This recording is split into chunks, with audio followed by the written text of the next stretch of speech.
Hi everyone, in front of me I've got POCO F8 Pro and let me share with you how to use a Raise to Wake option in this device.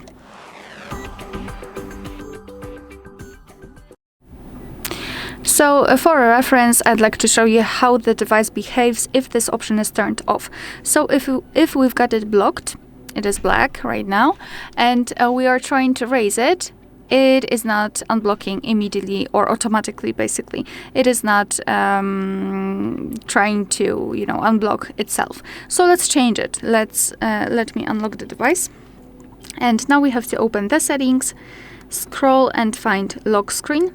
And here on the second position, we've got the option Raise to Wake. So just tap on the switcher here, let me lock the device.